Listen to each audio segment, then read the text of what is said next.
And in the Impact segment tonight, it cannot be emphasized enough that 3 innocent people are dead because of the terrorism in Boston.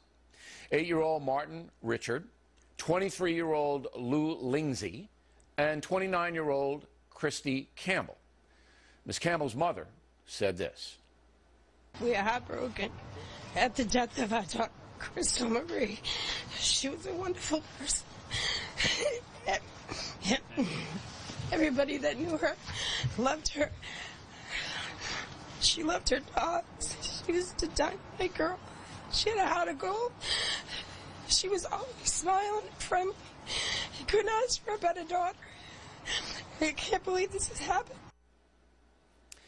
And even while Mrs. Campbell was eulogizing her daughter, politics were being played. In this terrible situation, let's be very grateful that we had a well-funded, functioning government. I never was, as a member of Congress, one of the cheerleaders for vice government, lower taxes. No tax cut would have helped us deal with this or will help us recover. This is very expensive. At a time like this, no one thinks about saving pennies. Unbelievable. Now, we called Barney Frank, who's no longer in Congress, wanted him to come on the program, but he said no, and he was smart to say no, because I would have yelled at him a lot more than I yelled at him last time for doing that. Now, joining us from Washington to react, Kate Obershane, a Republican strategist, and from Los Angeles, Kirsten Powers, a Fox News analyst. You know, I'm just about fed up with this politicizing the deaths of people like Barney Frank just did. I think it's a disgrace. Kirsten, you say? Yeah, I don't think it's... First of all, the timing, I think, is very bad. But even setting that aside, if he had said it next week, I'm not really sure what the difference is, because he's setting up a caricature of Republicans. You know, I'm a Democrat, but I at least can recognize that most Republicans support funding police departments and the FBI. So this idea that somehow there's any Republican arguing against having law enforcement being funded, it's not based in fact. So I'm not sure why it has to be politicized that way. Okay. You know Barney Frank, right? Kirsten?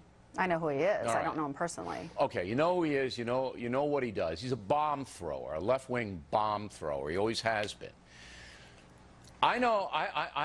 He went to Harvard. I mean, Frank's not a stupid man. I mean, he's a pinhead, but he's not stupid. He knew exactly what the reaction was going to be when he said this. He knew exactly what I was going to do tonight. I'm not sure about that. Oh, really? Yeah, no, I think that this is a common thing that people, a lot of Democrats think in the same way a lot of Republicans think that Democrats want to make you eat broccoli. You have a mother crying, all right, in Boston. He knows that. He's up there. He lives there. And so, I think he sincerely believes what he said. I really do. But I think you shut up until the people are buried. Yeah, well, I agree with that, but I do think that he feels that he's helping because he thinks somehow I think he's so this damn has something narcissistic. to do with being conservative. I think Barney Frank is so damn narcissistic, Kate. And he doesn't care about anything other than himself and his agenda. He didn't even think about that mother. He thought about guys like me ripping him, and then I'm sure he'll have his little comeback to the left-wing websites and TV shows that'll run to him. Oh, you hear what O'Reilly said about you? Okay, but he's so narcissistic, he didn't care about the people. What do you say, Kate? And he loves the fact that you're paying attention to him. That's exactly right. He's a narcissist. They only recognize that they're getting attention. They have no shame, no ability to feel repentance of any sort. But one thing, Kirsten, I think I heard you say something about Republicans do this as well. Right now, it's the Democrats trying to score political points off of a national tragedy. You saw Barney Frank do it in the most bombastic, idiotic manner, but you also had Steny Hoyer doing it. You had this guy, the House Democrat chair, a caucus chair in California, Xavier Becerra, say that the guys in Boston are going to have to take money away from children's immunization programs in order to pay for this. This is appalling. It's all this sequester nonsense. Let's focus on the fact that, one, Americans came together. They rallied to the cause. But also, we have grieving people right now, and we have villains out there on the loose. And that's where the attention should be. These are elected or recently retired officials who have no business politicizing this. All right. And it even gets worse when you get into the punditry powers.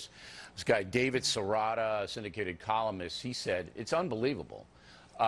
You know, he hopes it's a right-wing militia or Nazi nut that did it so that his agenda isn't impacted by this.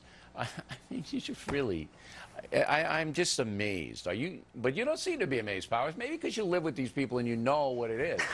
I don't know anybody like this. I know a lot of people who think this way. way. No, but I don't know anybody like this. Nobody in my town acts this way.